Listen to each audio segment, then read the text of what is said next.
Legendarna dvorana Mirka Filipovića, u kojoj se Cro Cup lagano vraća treninzima nakon pretrpljenog moždanog udara, kao zagrijavanje bicikl. Dobro se osjećam, pijem te lijekove, 4 vrste tableta pijem svaki dan, tako onda 1.6. Treninzi su reducirani. Ali u takvim reduciranim treninzima već su i udarci u vreću i udaranje čekićem u gumu. Nema tu previše štednje. Uz to Filipović ima planirane seminare, u svojoj dvorani podučava druge borce, ali ipak ne želi najavljivati nekakve velike dugoročne planove. Idemo korak po korak, ko zna šta život nosi sutra. Tak sam imao milion planova, ti hoćeo 7 tjedana pa sve srušio u jednom trenutku. Evo tu sam bio i malo vrtio sam glavu ovako lijevo desno, jednom stao i pao nesvijest.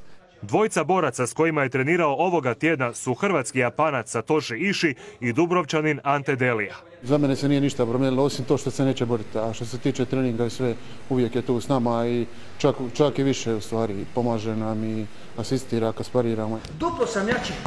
Na treningu na kojem smo bili svjedočili smo kako Cro Cupove savjete upijaju ova dvojica boraca, koji uskoro kreću na vrlo jak turnir u SAD. Uz njih ovamo redovito dolaze i još neki. Tu je Saša, tu je Delija.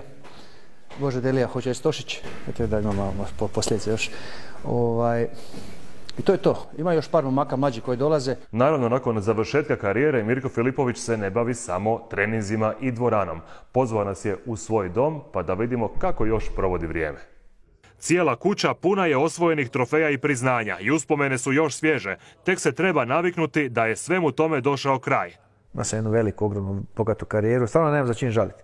I treba čovjek ne to prerezati.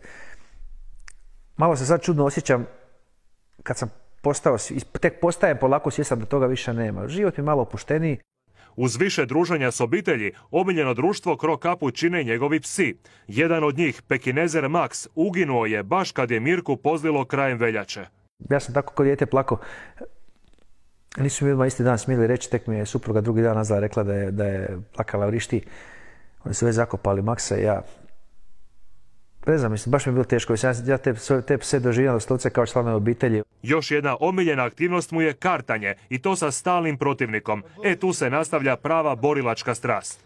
Ko izgubi ode bez pozdrava. Nekad i ja izgubim, češće on, ali to bude, volim take likove koji ne igra radi igranja, nego voli pobijediti kao ja. I to bude s njim smijeh. Ja sam već oko 12, kod kuće uvijek nešto oko kuće ima obaviti. Evo danas mi je recimo dan za košnju.